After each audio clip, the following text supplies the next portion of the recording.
جس طرح ہم لوگ معراج شریف سے سرکار کی عظمت کے پہلو ڈھونڈ ڈھونڈ کر بیان کرتے ہیں، اسی طرح کئی لوگ معراج ہی سے ڈھونڈ ڈھونڈ کر نبی کریم علیہ السلام کی عظمت کی نفی کرتے ہیں۔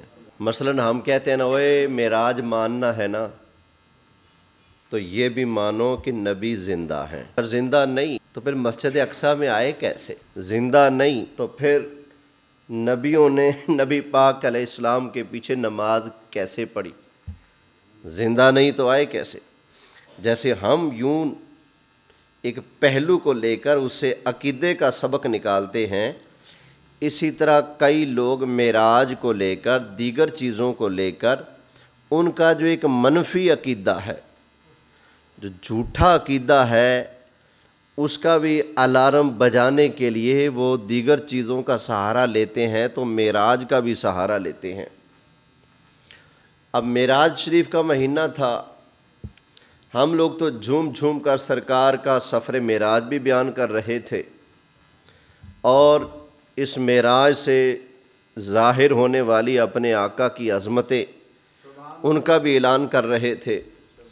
وہیں لوگ کچھ بیچارے تکلیف کے مارے، بیچارے حسد کے مارے، بیچارے بغض اور اناد کے بھرے ہوئے ٹرک سرکار کی اسی سفر معراج کو لے کر سرکار کی عظمت کے اوپر انگلیاں اٹھا رہے تھے۔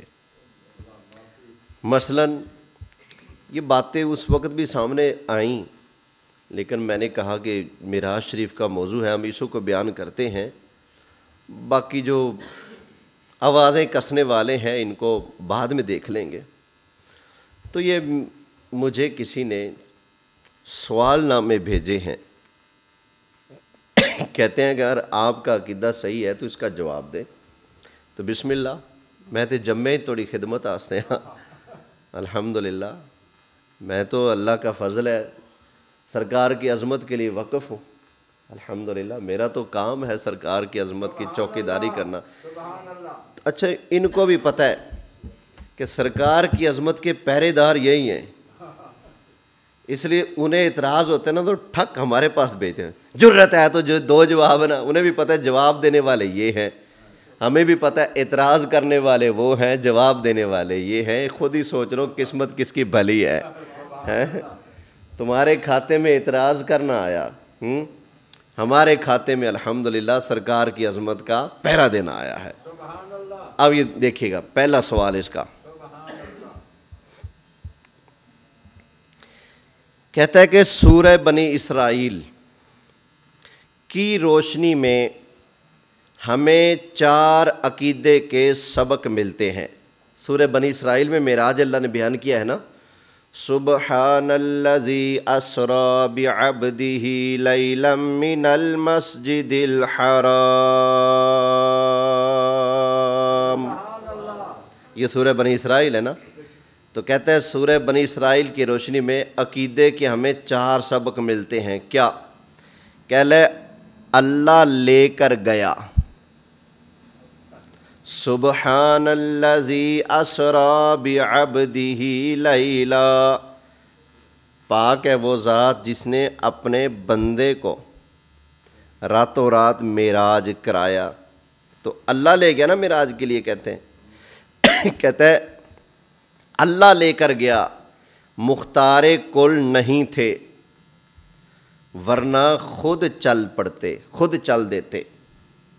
واہ، کہتے ہیں نبی مختار کل نہیں تھے، اگر مختار کل ہوتے تو خود چل پڑتے، معراج کے لیے خود چل پڑتے۔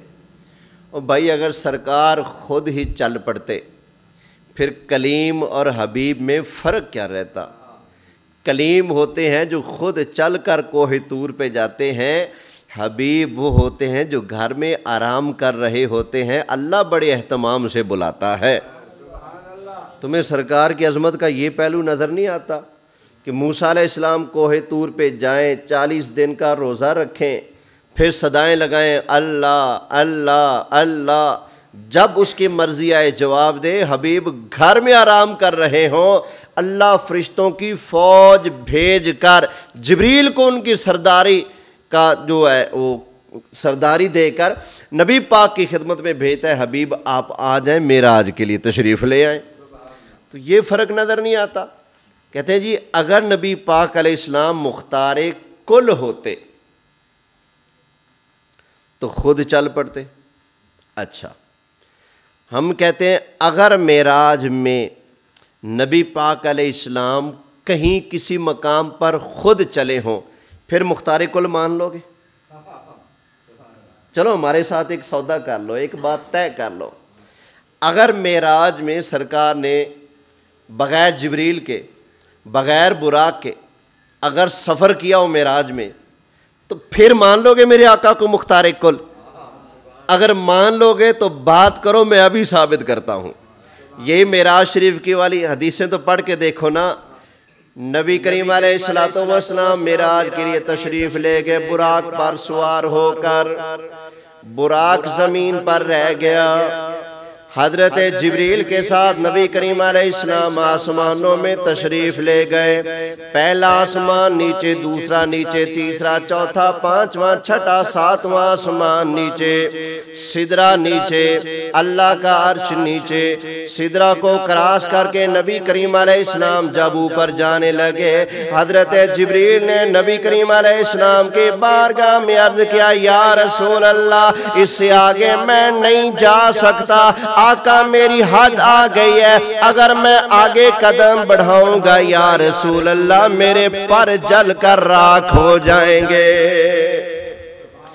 براق نیچے رہ گیا، جبریل نیچے رہ گیا، سارے کائنات نیچے رہ گئی۔ نبی کریم علیہ السلام ساری کائنات کو کراس کر کے ساری کائنات سے بلند اللہ کے بارگاہ میں تشریف لے گئے۔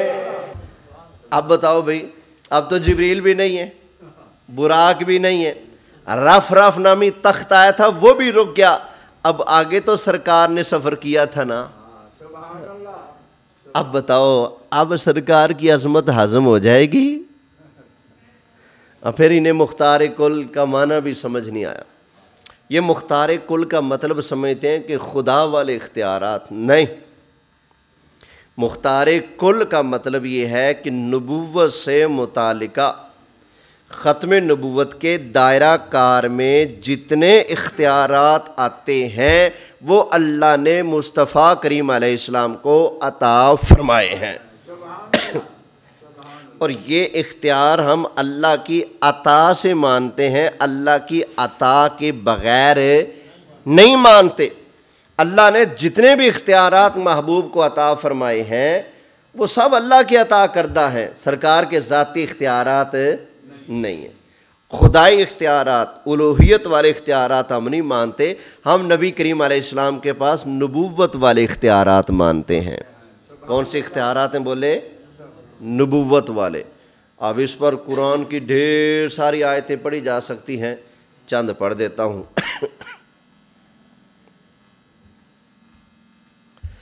اللہ تعالیٰ نے ارشاد فرمایا، وَمَا آتَاكُمُ الرَّسُولُ فَخُذُوهُ وَمَا نَهَاكُمْ عَنْهُ فَانْتَهُوا۔ 28واں پارہ سورہ حشر ہے۔ اللہ فرماتا ہے نبی کریم علیہ السلام تمہیں جو دیں وہ لے لو، جس سے منع کریں اس سے رک جاؤ۔ پتہ چلا اللہ تعالیٰ نے نبی کریم علیہ السلام کو دینے کا اختیار بھی عطا فرمایا، منع کرنے کا اختیار بھی اللہ نے محبوب کو عطا فرمایا۔ اگر اختیار ہے ہی نہیں تو اللہ نے کیوں فرمایا میرا رسول تمہیں جو دے وہ لے لو، جس سے منع کرے اس سے رک جاؤ۔ اور سوال کرتے ہو تم مختار کل پر، بے ایمانو تمہارا تو عقیدہ یہ ہے کہ محمد جس کا نام محمد یا علی ہے وہ کسی چیز کا مختار نہیں، دعویٰ تمہارا یہ ہے، اور دلیلیں ہم سے مانگتے ہو مختار کل کی۔ پہلے مختار جز مان، پہلے اتنا مان کہ نبی کریم علیہ السلام کے پاس کچھ نہ کچھ بعض اختیارات ہیں، باز مان پھر کل پر بات کر. جب تک تو بعض اختیارات نہیں مانے گا کل اختیارات کے اوپر تو اعتراض کر ہی نہیں سکتا, اس لیے کہ تو بعض ہی نہیں مانتا. اور تجھے جھوٹا کرنے کے لیے صرف ایک اختیار بھی اگر نبی پاک کا ثابت ہو جائے, ہمارا عقیدہ سچا ہو جائے گا, تیرا عقیدہ ہوا میں اڑ جائے گا. کیوں؟ تو کہہ رہے جی جس کا نام محمد یا علی ہے وہ کسی چیز کا مختار نہیں معاذ اللہ. تقویت الایمان میں اسماعیل دہلوی نے یہی لکھا کہ رسول کے چاہنے سے کچھ نہیں ہوتا. کہاں یہ بات اور کہاں اللہ کا قرآن آیا ہے. ایک آیت ہوگی نا, دوسری سن لیں. اللہ تعالیٰ نے ارشاد فرمایا وَمَا نَقَمُوا إِلَّا أَنْ أَغْنَاهُمُ اللَّهُ وَرَسُولُهُ مِنْ فَضْلِهِ. فرمایا منافقوں کو یہ بات بری لگی کیا کہ اللہ نے اور اللہ کے رسول نے صحابہ کو غنی کر دیا ہے.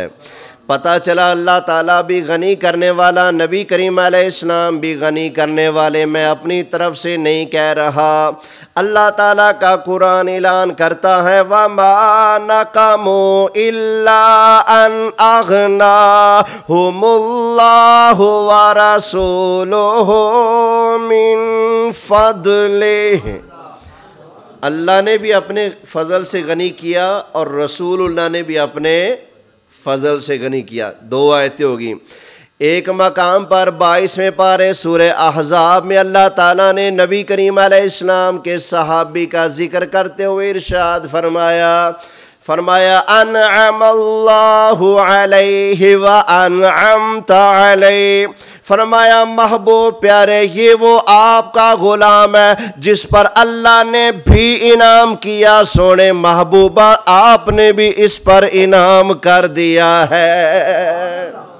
تو یہ نہیں کہہ سکتے کہ رسول کے پاس کوئی اختیار نہیں, نہ اللہ بھی انعام عطا فرماتا ہے, رسول بھی انعام عطا فرماتے ہیں, اللہ بھی غنی کرتا ہے, اللہ کا سونا محبوب بھی غنی فرماتا ہے. یہ کہنا کہ کوئی اختیار ہی نہیں ہے. سنیں اب سورہ توبہ سے پڑھ کر سناتا ہوں. کتنی آیتیں ہوگی بھلا؟ 3 ہوگی. چلو پھر چوتھی سنیں. اللہ تعالیٰ نے ارشاد فرمایا وَلَوْ أَنَّهُمْ رَضُوا مَا آتَاهُمُ اللَّهُ وَرَسُولُهُ. اے منافقو تمہارے لیے بہتر تھا, کیا ہی اچھا تھا کہ تم اللہ کے دیے پر اور رسول اللہ کے دیے پر راضی ہو جاتے. تمہارے لیے کیا بہتر تھا؟ اللہ کے دیے پر اور رسول اللہ کے دیے پر کیا ہو جاتے؟ راضی ہو جاتے. اچھا آپ اللہ کے دیے پر راضی ہیں؟ بتا دیں. رسول اللہ کے دیے پر راضی ہیں؟ آپ ایمانداری سے بتاؤں, اگر رسول اللہ کچھ دے ہی نہیں سکتے تو رسول اللہ کے دیے پر راضی کیسے ہوں گے؟ اللہ تعالیٰ نے ارشاد فرمایا وَلَوْ أَنَّهُمْ رَضُوا مَا آتَاهُمُ اللَّهُ وَرَسُولُهُ مِنْ فَضْلِهِ. اور یہ اچھا تھا منافقوں کے لیے اگر وہ اللہ اور اللہ کے رسول کے دیے پر راضی ہو جاتے. وَقَالُوا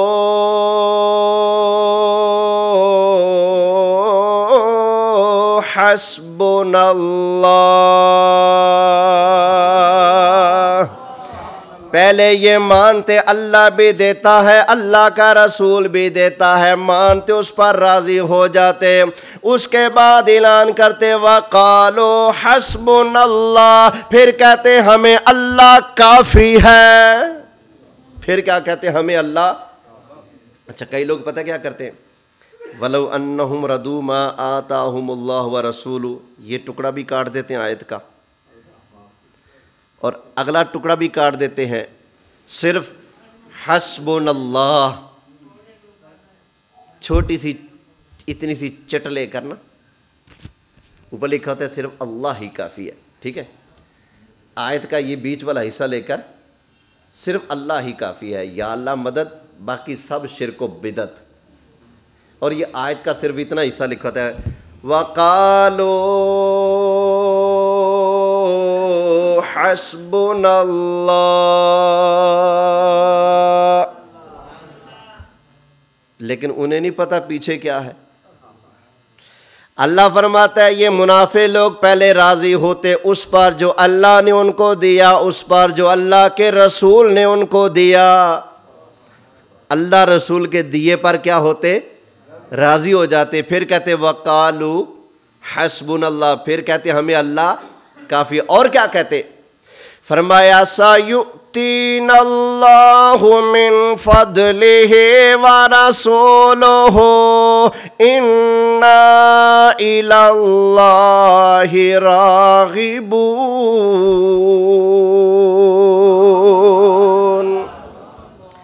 پھر کہتے ہمیں اللہ کافی ہے۔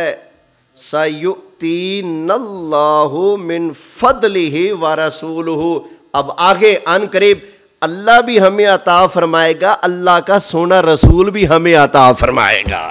فرمائے وہ یہ بھی کہتے کہ آگے کون کون دے گا؟ اللہ بھی دے گا اور اللہ کا رسول بھی دے گا۔ وہ یہ کہتے، فرمایا رب نے کہ اگر وہ یہ کہتے تو جنت میں چلے جاتے۔ انہوں نے نہیں کہا کہ رسول دے گا، لہذا منافق جنت وڑ سکتا نہیں۔ کیوں؟ رسول کے دیے کو مانا ہی نہیں۔ ہم کہتے ہیں ہمیں رسول نے دیا ہے، اور آگے بھی سرکار ہمیں عطا فرمائیں گے۔ لکھا کہاں ہے؟ سورہ توبہ ہے، اللہ کا قرآن ہے۔ فرمایا سَيُؤْتِينَ اللَّهُ مِن فَضْلِهِ وَرَسُولُهُ إِنَّا إِلَى اللَّهِ رَاغِبُونَ۔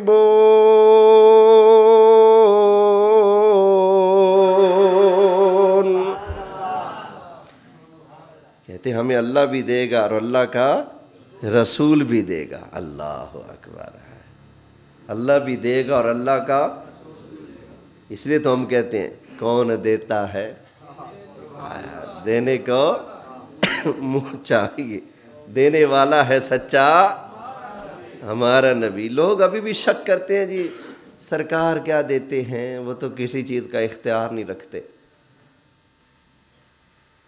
بھئی جو کچھ نہ دے اسے تم ووٹ ڈالو گے؟ ایمانداری سے بتاؤ، جس کے بارے میں آپ کو پتا ہو آپ کے کسی کام نہیں آ سکتا، اس کا ووٹ ڈالیں گے؟ اس کو نہیں۔ تو سوچو نا، جو تیرے کام نہ آ سکے اس کو ووٹ دینا گوارا نہیں کرتے۔ اگر تیرا عقیدہ رسول کام نہیں آ سکتے، کچھ نہیں دے سکتے، پھر کلمہ کیوں پڑھتا ہے؟ کلمہ کیوں پڑھتا ہے؟ ہم نے تو اس نبی کا کلمہ پڑھا ہے۔ آئے ہائے، نبی کریم علیہ السلام نے خود ارشاد فرمایا جب قیامت والا دن آئے گا، میرے گناہگار امتی جب پولیس رات کو عبور کرنے لگیں گے، نبی کریم علیہ السلام نے ارشاد فرمایا جب میرے غلام پولیس رات کو عبور کریں گے، نیچے گرنے لگیں گے، قدم ڈگمگائیں گے، تو میرے غلام مجھے مدد کے لیے پکاریں گے، کہیں گے یا محمد۔ یہ سرکار نے فرمایا میرے غلام مجھے بلائیں گے، میں اللہ کی بارگاہ میں عرض کروں گا یا اللہ میں اپنی امت کی خیر مانگتا ہوں، یا اللہ میں اپنی بیٹی فاطمہ کے لیے کچھ نہیں مانگتا، اپنی امت کی خیر مانگتا ہوں، یا اللہ میرے غلاموں کا بیڑا پار لگا دے۔ اب بتاؤ، سب سے مشکل گھڑی تو وہی ہے نا، نیچے جہنم ہے، سامنے جنت ہے، اور جہنم کے اوپر پل ہے، اس کے اوپر سے گزرے بغیر کوئی چارہ میں نہیں کہتا، قرآن کہتا ہے۔ اللہ تعالیٰ نے ارشاد فرمایا وَإِن مِّنكُمْ إِلَّا وَارِدُهَا، قیامت والا دن آئے گا، تم میں سے ہر بندے کو پولیس رات کے اوپر سے گزرنا پڑے گا، کوئی بندہ اس کے اوپر سے گزرے بغیر جنت نہیں جا سکتا۔ اللہ اکبر، قبر کی منزل بھی مشکل ہے، معاشر کا میدان بھی مشکل ہے، اعمال تلنے لگیں گے وہ مرحلہ بھی بڑا مشکل ہے، لیکن نیچے جہنم، اوپر پل صراط، سامنے جنت ہوگی، اس کو کراس کر کے جنت میں جانا سب سے مشکل گھڑی ہوگی۔ اللہ اللہ کی شان، جو نبی وہاں ہمیں تنہا نہیں چھوڑتے تو وہ آج تنہا کیسے چھوڑیں گے؟ ویسے ایک مشورہ دیتا ہوں، جس بندے نے یہ پوسٹ بنائی ہے نا کہ معراج شریف سے پتہ چلا کہ نبی کے پلے کچھ نہیں ہے، اختیار نہیں رکھتے، اختیار ہوتا تو خود معراج کے لیے چلے جاتے، جس بندے نے یہ پوسٹ بنائی ہے، اگر وہ میرے سامنے ہو نا، میں اس کے سامنے ہاتھ جوڑوں گا، پگڑی بھی اس کے قدموں میں رکھنی پڑی تو رکھ دوں گا، اور مہربانی تو مجھے گالیاں نکال لے، میرے نبی کی شان کو ڈنگ نہ مار، ڈنگ نہ مار، ڈنگ نہ مار۔ اوے اپنے مالکاں نو کتا پہ جاوے نا پھر ان دی سزا موت ہوندی، اپنے مالکاں نو نہ پہ، حیا کر، ڈنگ نہ مار۔ چل یار تو اتنا ہی سچا ہے نا، میرا عقیدہ ہے، میرے نبی آج بھی دیتے ہیں، قیامت میں بھی چھڑوائیں گے، قبر میں بھی کرم کرنے آئیں گے۔ تینوں تے اللہ ہی کافی ہے نا،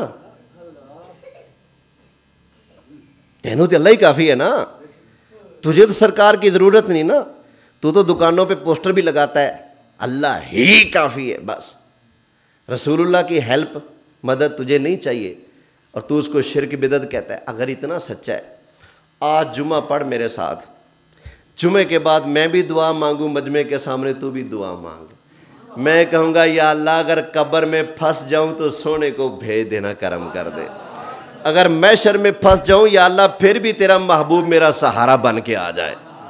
میں یہ کہتا ہوں، تیرا تو عقیدہ ہے نا بس اللہ ہی کافی ہے، تو کہہ یا اللہ اگر میں تیرے عذاب میں پھنس جاؤں، تیری پکڑ میں پھنس جاؤں، مجھے سرکار مدینہ کی مدد نہیں چاہیے، کیا؟ چل میں بھی ہاتھ اٹھا کر دعا کرتا ہوں، یا اللہ میں جہاں بھی پھنسوں میرے کملی والے تشریف لے آیا ہے، میری بگڑی بنائے۔ اگر تو سچ ہے نا اپنے عقیدے میں تو بھی اعلان کر، یا اللہ جو مرضی ہو جائے مجھے سرکار کی مدد نہیں چاہیے۔ اچھا یہ میں نا اسکول میں پڑھاتا تھا، یہ گلزار صاحب والے اسکول میں، دو بچے کلاس میں تکرار کر رہے تھے، ایک کہہ رہا تھا کہ نبی پاک علیہ السلام غلاموں کی مدد کرتے ہیں، دوسرا کہہ رہا تھا کچھ بھی نہیں کر سکتے۔ اوپر سے میری انٹری ہوئی کلاس میں، اور میں نے پوچھا کیا ماجرا ہے، کیا گفتگو ہے؟ انہوں نے بتایا یہ ہے۔ میں نے کہا جی ہاں جی کیا کہتے ہو؟ ایک اس کوٹھی کا بچہ تھا، اس نے کہا جی میں نے کہا ہے کہ سرکار امت کے کام آتے ہیں، مشکلیں حل کرتے ہیں، قیامت میں بھی کام آئیں گے، اور یہ کہتا ہے کہ نہیں سرکار کچھ نہیں کر سکتے۔ میں نے کہا ٹھیک ابھی فیصلہ کر لیتے ہیں۔ میں نے دعا کے لیے ہاتھ کھڑے کر دیے، میں نے کہا یا اللہ میرا بھی عقیدہ ہے، میرے اس پتر کا بھی عقیدہ ہے، نبی پاک ہمارے کام آتے ہیں، یا اللہ قبر میں، حشر میں، پل صراط میں، جہاں بھی ہم پھنسنے لگے نا اپنے محبوب کو ہائے ہائے ہمارا مشکل کشا بنا کے بھیج دینا۔ صاحب نے کہا آمین۔ میں نے کہا یا اللہ یہ جو دوسرا سامنے کھڑا ہے نا ہے تو یہ دوسری کوٹھی کا اللہ، عقیدہ بھی دوسرا، کوٹھی بھی دوسری۔ میں نے کہا یا اللہ اس کا عقیدہ ہے کہ نبی پاک علیہ السلام کام نہیں آتے، یا اللہ پویں نو قبر چ لتر وجن، پویں معاشر چ لتر وجن، جو مرضی بنے، یا اللہ نبی پاک اس کے کام نہ آئے، اس کے اوپر کرم نہ کریں۔ کہتے ہیں نہیں جی نہیں کام آئے میرے بھی۔ میں نے کہا پھر عقیدہ رکھے گا تو پھر ہی کام آئیں گے نا، عقیدہ یہ ہے کہ کام نہیں آ سکتے اور پھر امید بھی رکھو کہ نہیں میرے کام ہے، بچوں کام ایک کرنا پڑے گا، پہلے ماننا پڑے گا مصطفیٰ اپنے غلاموں کے کام آتے ہیں، پھر سرکار کی بارگاہ میں عرض کر۔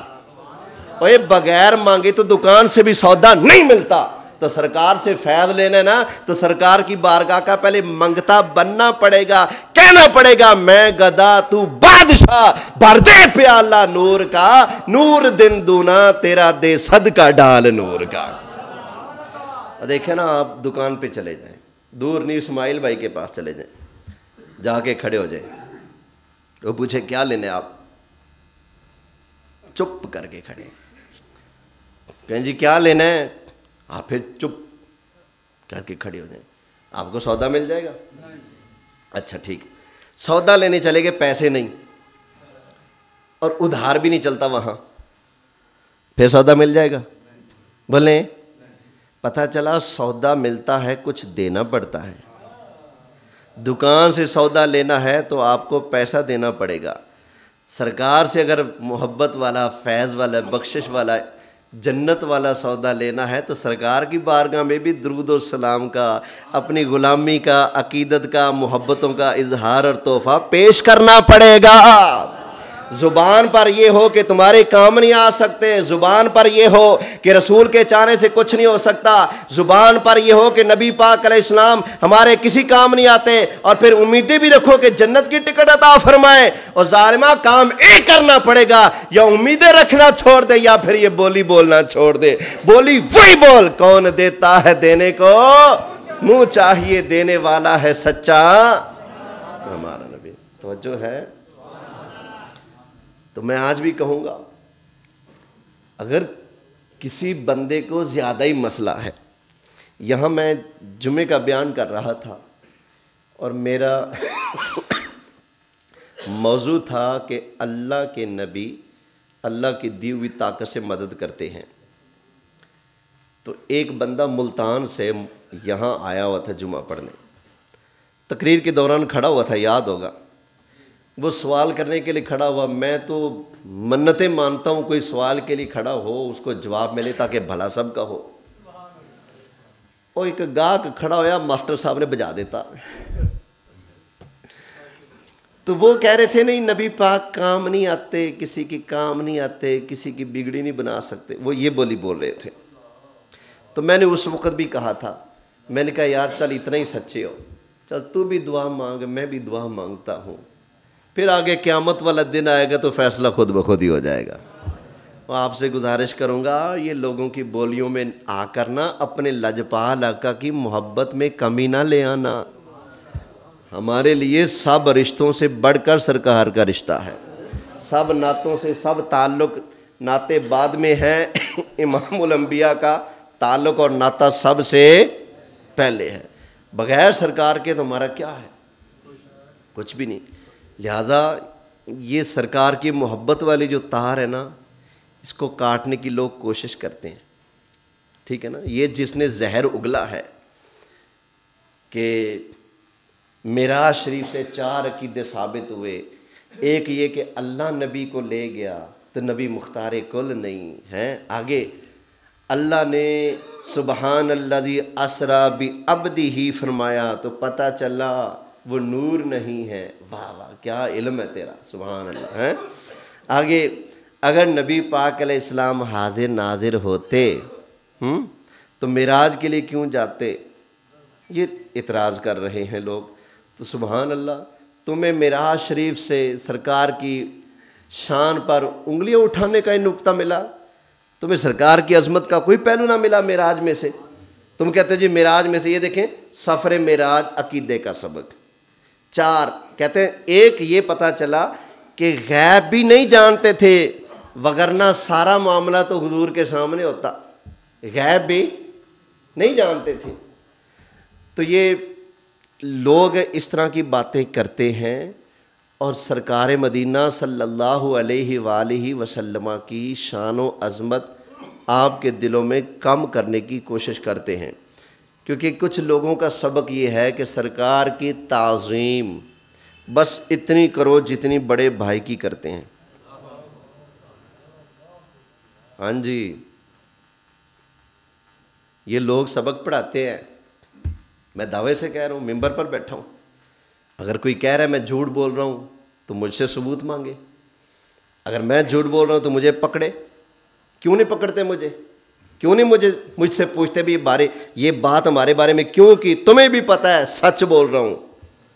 تم لوگ اپنے بندوں کو، اپنی عوام کو یہ سبق پڑھاتے ہو، کتابیں لکھتے ہو کہ نبی پاک علیہ السلام کا ادب اتنا کرنا جتنا بڑے بھائی کا کیا جاتا ہے، اور یہاں الحمدللہ ہمارے ہاں سبق کیا پڑھایا جاتا ہے؟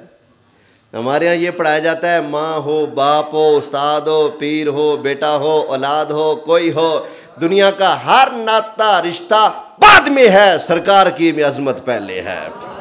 الحمدللہ ہمارا سبق ہے سب سے اعلیٰ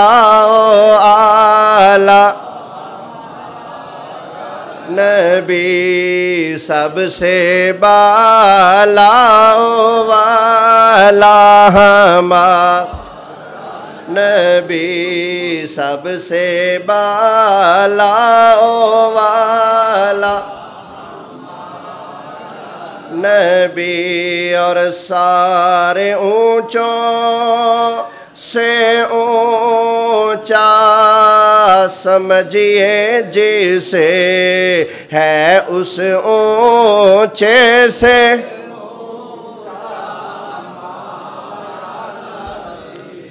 اب یہ کوئی بندہ مجھے نہ کہے کہ ہماری کلاس لگا دی، قسم اللہ کی یہ کتاب یہاں میں نے نہیں رکھی، کسی اور نے رکھی۔ کتاب کا نام پڑھ رہے ہیں؟ پڑھ کر سنائیں، کیا نام ہے؟ پڑھے ہیں؟ پڑھنا نہیں آتا؟ اونچا پڑھیں، فضائل اعمال، صفحہ نمبر ہے 703۔ میرے آقا کی 40 سال سے لے کر 63 سال کی جو زندگی ہے اعلان نبوت والی، کتنے سال بنتے ہیں؟ 23 سال۔ اس سرکار کی 23 سالہ مبارک حیات کے بارے میں لکھا ہے، نہ یہ کار آمد ہے، نہ یہ مفید ہے، نہ یہ تسلی بخش ہے، پارینہ داستان ہے۔ تاں میں لوگوں کو چنگا نہیں لگتا۔ تو اے کتاب مبارک ہوئے، سانو رب دا قرآن مبارک ہوئے۔ میں نے کبھی کسی کتابڑی سے یہاں سبق سنایا ہے؟ نہیں۔ الحمدللہ قرآن پڑھ کر سناتا ہوں، اپنے آقا کی عظمت کا پہرا دیتا ہوں۔ میرا مطالبہ ہے اس کتاب سے یہ عبارت کیوں نہیں نکالتے تم؟ میرے آقا کی 23 سال کی وہ محنتیں، وہ پتھر کھانا، وہ لوگوں کے تانے برداشت کرنا، تکلیفیں اٹھانا، اتنی محنتیں مشقتیں کر کے لوگوں تک دین پہنچانا، اس کو تم نے کہہ دیا اس کو بار بار دہرانا نہ تسلی بخش ہے، نہ کارآمد ہے، نہ مفید ہے، پارینہ داستان ہے۔ اوہ تیرا مذہب پارینہ داستان ہوگا، میرے آقا کی حیات مبارکہ قیامت تک غلاموں کے لیے مشعل راہ ہے۔ میں نہیں کہتا رب کا قرآن لَقَدْ كَانَ لَكُمْ فِي رَسُولِ اللَّهِ أُسْوَةٌ حَسَنَةٌ۔ اوے لوگو، اللہ کو راضی کرنے کے لیے صاف ستھری زندگی گزارنا چاہتے ہو تو رسول اللہ کی زندگی تمہارے لیے بہترین نمونہ ہے۔ قرآن کہے بہترین نمونہ، یہ کتاب کہے پارینہ داستان، تے کدی مننی جے؟ نہ رکھو ہے تھے، نہ رکھو ہے تھے۔ اللہ اکبر۔ صرف یہ سبق نہیں، یہ جس کا دل کرے 703 صفحہ جمعے کے بعد بے شک آپ کتاب یہیں کھول کے دیکھ لیں، ادھر ہی پڑھی ہے۔ میرے پاس ذاتی بھی کتاب ہے، وہ گھر رکھی ہوئی ہے، یہ تو میں نے کل تحفہ دیکھا یہاں، میں نے کہا چلو جمعے تک پڑھا رہا تو پھر اس کا میں کچھ کروں گا۔ تو صفحہ نمبر 703 ہے اس کا، کہاں میرے آقا علیہ السلام کی حیات مبارکہ اور کہاں یہ بکواس۔ یہ دیکھنا،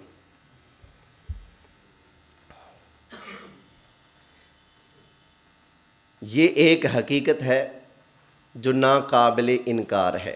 سرکار نے جو کچھ کیا 23 سال میں، پہلے یہ کہتے ہیں یہ ایک حقیقت ہے جو ناقابل انکار ہے، لیکن وہاں بولا جاتا ہے جب بندہ کوئی پچڑ لگانا چاہے۔ مصطفیٰ بندہ تے بڑا چنگا ہے لیکن سمجھ گیا نا؟ خلیل بھائی بندے تو بہت اچھے ہیں لیکن سمجھ گیا نا؟ لیکن کہاں بولا جاتا ہے؟ کہتا ہے یہ ایک حقیقت ہے جو ناقابل انکار ہے، لیکن پھر بھی ایک پارینہ داستان ہے جس کا بار بار دہرانا نہ تسلی بخش ہے اور نہ کارآمد اور مفید۔ یہ صاف الفاظ ہے۔ اللہ اکبر۔ اس لیے کہوں گا ذرا نا یہ نہ کہا کرو کہ مولویوں کے آپس کے یہ جھگڑے ہیں، خدا کی قسم یہ آپس کے جھگڑے نہیں ہیں، یہ سرکار مدینہ کی عزت کے جھگڑے ہیں۔ آج تم سرکار کی گستاخیوں سے باز آ جاؤ، میرے آقا کی عظمت کے چوکی دار بن جاؤ، یا مصلی پر کھڑا کر کے میں تمہارے پیچھے نماز پڑھوں گا۔ اللہ ہدایت نصیب فرمائے۔ وآخر دعوانا الحمدللہ.